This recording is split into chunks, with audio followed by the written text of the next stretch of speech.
আমি আলী হাসান জুনায়েদ। আজকে আমার দেখা নতুন বাংলাদেশ এবং এই নতুন বাংলাদেশ আসার পেছনে যে জুলাই গণ অভ্যুত্থান তা নিয়ে নিজের কিছু কথা বলতে চাই। তারপর ইন্টারনেট যখন ফিরে এলো, সবার চোখের সামনে নানা দৃশ্যগুলো আসতে থাকলো। শহীদের দৃশ্য, লাশ পুড়িয়ে ফেলার দৃশ্য, লাশ ট্রেনে ফেলার দৃশ্য। প্রত্যেকে লিখছেন, তার অভিজ্ঞতা শেয়ার করছেন পুরো অনলাইন মিডিয়া জুড়ে। প্রত্যেকের চোখের সামনে হৃদয়ে বিদারক দৃশ্যগুলো আসতে থাকে। সবাই আরো দৃঢ় প্রতিজ্ঞ হয়ে গেলাম যে আন্দোলন, এই রক্ত কখনোই বৃথা যেতে পারে না এবং এই ফ্যাসিবাদী শাসন হাসিনা যে কায়েম করেছে এর অবসান হতে হবে। এরই মধ্যে ইন্টারনেট আসার পরেই প্রথম নাহিদ, আসিফ এবং আবু বাকিরকে ডিবি পুলিশ তুলে নিয়ে যায়, তারপর হাসনাত এবং সাজ্জিদকে তুলে নিয়ে যায়, তারপর নুসরাত তাবাসসুমকে তুলে নিয়ে যায়। আন্দোলন তখন তুঙ্গে, কিন্তু আন্দোলনের নেতৃত্ব কারা? আন্দোলনের নেতৃত্বে যারা ছিলেন তারা সবাই তখন ডিবি তুলে নিয়ে গেছে। আমাদের একটা প্ল্যান ছিল সেকেন্ড লেয়ারে তখন আব্দুল কাদের, হান্নান মাসুদ, রিফাত রশিদ, মাহিন সরকাররা, তাদের নামে প্রেস রিলিজগুলো যাচ্ছে বিভিন্ন বিষয়ে। বিশ্ববিদ্যালয়ে শিবিরের তত্ত্বাবধানে বিভিন্ন প্রেস রিলিজ তৈরি করা হচ্ছে। সেই প্রেস রিলিজগুলো বিভিন্ন জনের নামে যাচ্ছে, তারা প্রেস ফেস করছেন। সেই সময় সেকেন্ড লেয়ারের এই নেতৃত্বদেরও জীবন নিয়ে হুমকি তৈরি হয়। তাদেরকে সেফ হোমে পাঠানো, তাদের থাকার ব্যবস্থা করা, এই সমস্ত দায়িত্ব বিভিন্ন জনের সাথে মিলে তৈরি করা হয়, ব্যবস্থা করা হয়। আন্দোলনে তখন পুরো দায়িত্ব এসে পড়ে ঢাকা বিশ্ববিদ্যালয় শিবিরের ওপর, আন্দোলন পরিচালনার। সামনে থেকে আন্দোলনে মোকাবেলা করছেন সেকেন্ড লেয়ারের নেতৃবৃন্দ, আর পুরো আন্দোলন সংগঠিত করা, ব্যবস্থাপনা করা, নানা প্রস্তুতি সম্পন্ন করা, এই সমস্ত বিষয় এবং থার্ড লেয়ার সহ বিভিন্ন লেয়ারের নেতৃত্ব প্রস্তুত করে রাখা। তখন এই ব্যাপারগুলো কাজ করছে সাদিক কায়েমের নেতৃত্বে একটা টিম। সেখানে আমি রিফাত দুজনে যুক্ত ছিলাম। বিভিন্ন পরামর্শ, সলা পরামর্শ, আলাপ আলোচনা চলছে কি করা যায়, কি বিষয় হবে। এর মধ্যে হাসিনার মায়াকান্না, বিটিভির অফিস এবং মেট্রো রেলে আগুন ধরানোর যে নাটক হাসিনা তার নিজের লোকদের দিয়ে করিয়েছেন, তারপরে তিনি যে মায়াকান্না দেখিয়েছেন, তার বিপরীতে সারা বাংলাদেশ এটাকে নিয়ে হাস্যরসাত্মক ট্রল করে যে বিল্ডিং এর জন্য কাঁদে, কিন্তু মানুষের মৃত্যুর জন্য কাঁদে না।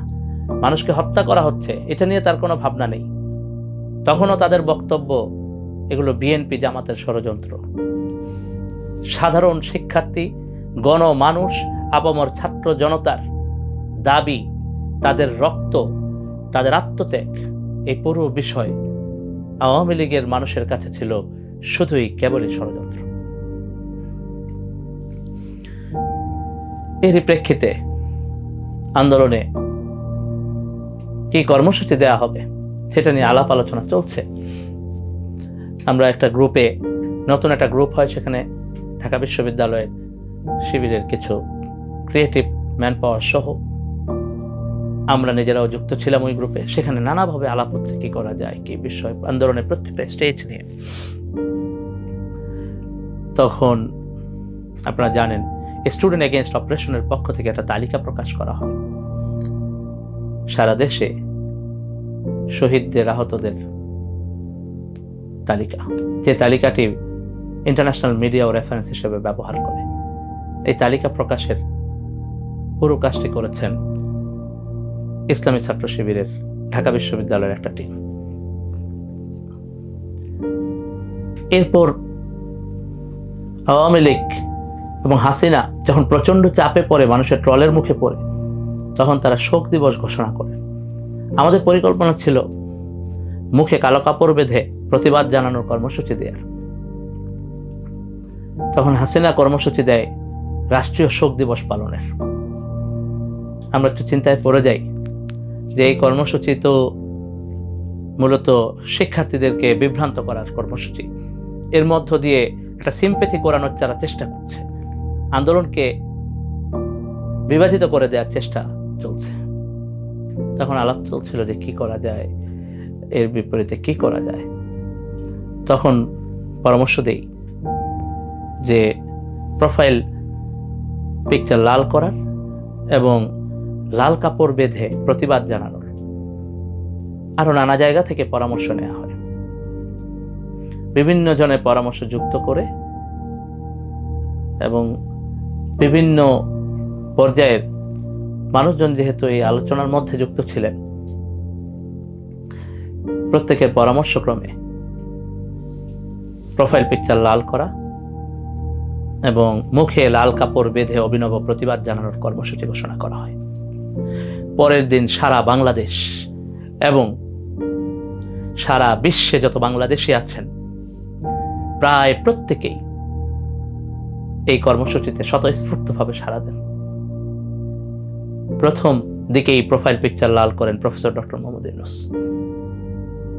সেটা বাংলাদেশে খুব সাড়া তৈরি করে। সবাই তখন একটা সলিডারিটির মধ্যে চলে এসেছে।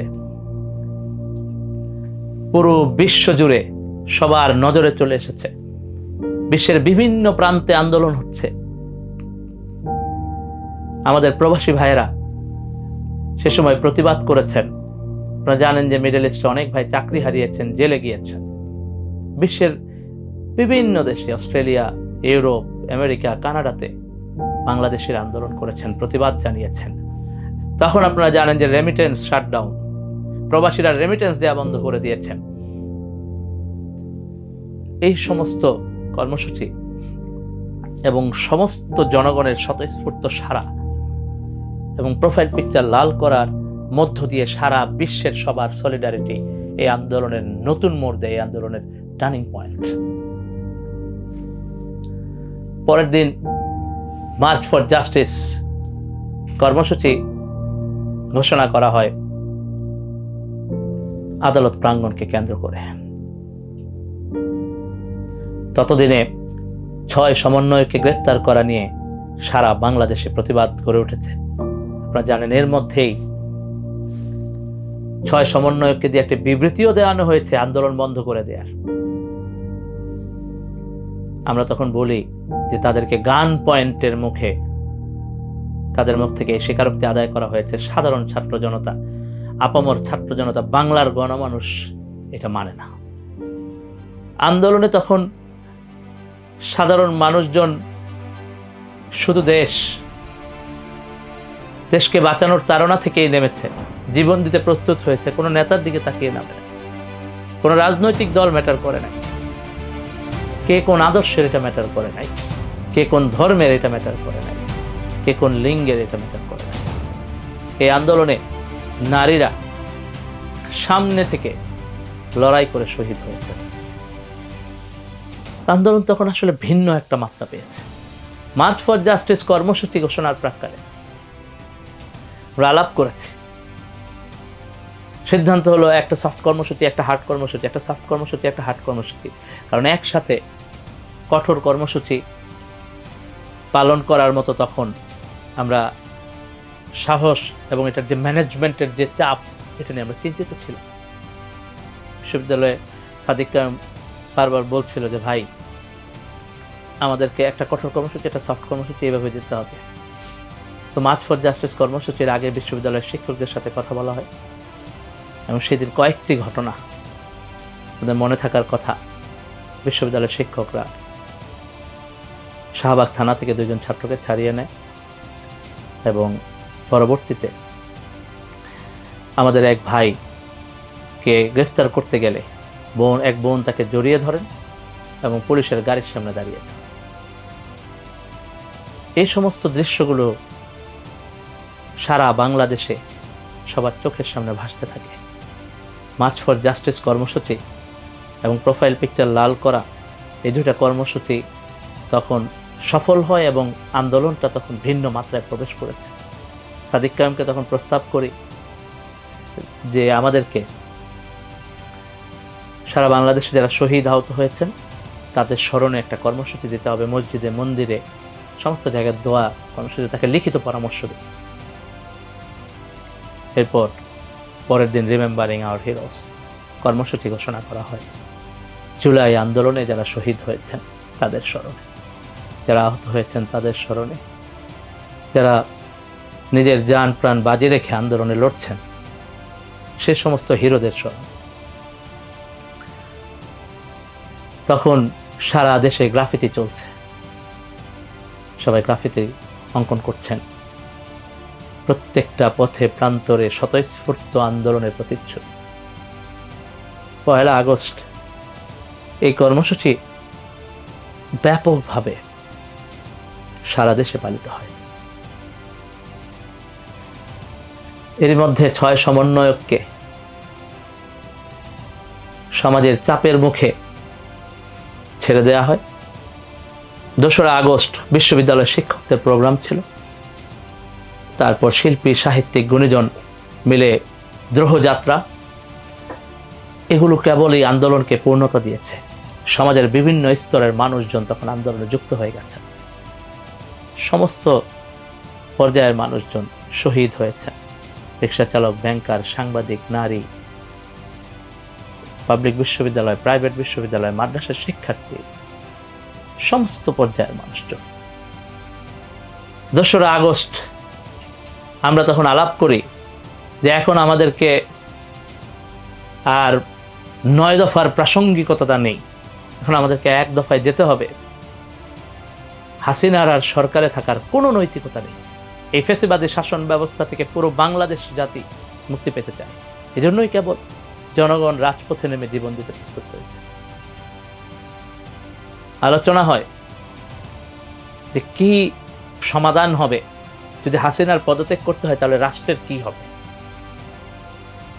তখন তারই প্রেক্ষিতে আমরা একটা চিন্তা করি যে একটা জাতীয় সরকার তৈরি করা। 3 আগস্ট 1 দফার ঘোষণা দেন নাহিদ ইসলাম। সেখানে ফ্যাসিবাদী শাসন ব্যবস্থার মূলোৎপাটন, প্রধানমন্ত্রী শেখ হাসিনার পদত্যাগ চাওয়া হয় এবং সারা দেশে অসহযোগ আন্দোলন ঘোষণা করা হয়। সেই মুহূর্তে জাতীয় সরকার নিয়ে আমাদের মধ্যে তখন আলাপ চলছিল যে জাতীয় সরকারের রূপরেখা কি হবে। বিশ্ববিদ্যালয়ের সাবেক সভাপতিদের যে গ্রুপ, সেই গ্রুপে আমরা অনলাইনে মিটিং করি এবং আমরা আলাপ করি সেই রূপরেখা কি হবে। আমরা সেখানে আলাপ করি 50 থেকে 75% পর্যন্ত জাতীয় সরকারে প্রতিনিধিত্ব থাকতে হবে। 1991 থেকে 2008 পর্যন্ত যে নির্বাচনগুলো হয়েছে সেই নির্বাচনগুলোতে আওয়ামী লীগ, 14 দল, জাতীয় পার্টি সহ ফ্যাসিবাদের যারা শক্তি তারা বাদ দিয়ে বাকি দলগুলো থেকে যারা সংসদ সদস্য হয়েছেন তাদের মধ্য থেকে আসবে এবং বাকি অংশটুকু 25% বা 50% আসবে হলো সমাজের বুদ্ধিজীবী, শিক্ষক, সাহিত্যিক সহ যারা ফ্যাসিবাদ বিরোধী আন্দোলনের অংশ তাদের মধ্য থেকে। জাতীয় সরকারের এই আলাপ আলোচনা আমাদের মধ্যে চলছিল। আমরা একটা ড্রাফট প্রস্তুত করি। সেই ড্রাফটটা সাদিক কায়েমের সাথে শেয়ার করা হয়, মাহফুজের সাথে শেয়ার করা হয়। সাদিক কায়েম এই আলোচনার মধ্যে ছিলেন, সাদিক মাহফুজের সাথে শেয়ার করে, নাহিদের সাথে শেয়ার করে। তখন আমরা এই আলোচনাটা করছি। তখনই প্রফেসর ডক্টর মোহাম্মদ ইউনূসকে বাংলাদেশের হাসিনার পরবর্তী সময়ে রাষ্ট্রের প্রধান হিসেবে করার চিন্তাভাবনা করা হয়। সাদিক কায়েম প্রফেসর ডক্টর মোহাম্মদ ইউনূসের সাথে যোগাযোগ করার চেষ্টা করেন এবং একটা বার্তা দেন তাকে। এই আলোচনা চলছে। 3 তারিখ রাতে আসিফ মাহমুদ ফেসবুকে পোস্ট করেন যে নতুন পরিবর্তিত সময়ে ছাত্র জনতাই হবে একমাত্র অংশীদার, ছাত্র জনতার নেতৃত্ব পরবর্তী রাষ্ট্রে। তখন আপত্তি জানাই যে একমাত্র না বলে মূল বা অন্যতম বলতে হবে, কারণ এই রাষ্ট্রে আরও অনেক স্টেক হোল্ডার আছেন, নানা পর্যায়ের মানুষজন যুক্ত হয়েছেন। তারা যদি ফিল করেন এই প্রপোজালে যে তারা নাই, তাহলে আন্দোলনটা নস্যাৎ হয়ে যেতে পারে, ভণ্ডুল হয়ে যেতে পারে। আন্দোলনের এই পর্যায়ে এসে সামান্য ভুলও করা যাবে না। সারা রাত মাহফুজের সাথে আলাপ হয়, মাহফুজকে এ কথাগুলো বলি, তাকে মেসেজ পাঠাই, ভয়েস মেসেজ পাঠাই, প্রস্তাবনা দেই, মাহফুজ আমাকে একটা প্রস্তাবনা পাঠায়। এই আলাপগুলো আমাদের মধ্যে তখন চলছিল। তারপর আলাপে আমরা সিদ্ধান্ত নেই যে এটা মূল অংশীদার হিসেবে আমরা বলবো। এরপর অসহযোগ আন্দোলন তখন চলছে। 4 তারিখ 3 তারিখ শহীদ মিনারের পরবর্তীতে প্রতিদিন রাজপথে মানুষজন নেমে আসতেছে, শাটডাউন চলছে, কমপ্লিট শাটডাউন চলছে।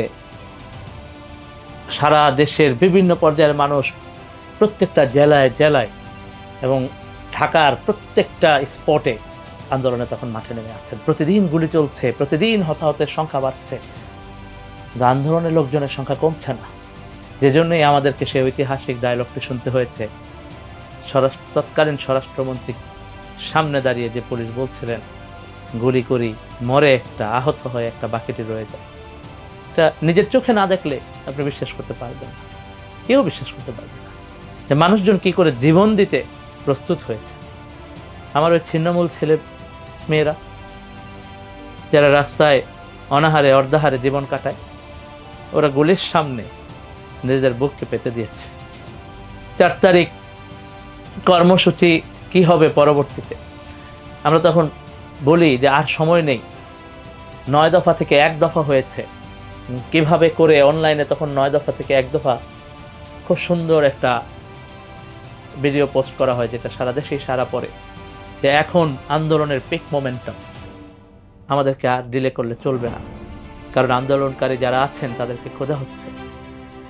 আমাদের নামে ফাইল খুলে বিভিন্ন জনকে ইনভেস্টিগেশনে নিয়ে জিজ্ঞাসাবাদ করা হচ্ছে। আন্দোলন যত ডিলে হবে আমাদের লাইফ তত ইনসিকিউরিটির মধ্যে পড়বে।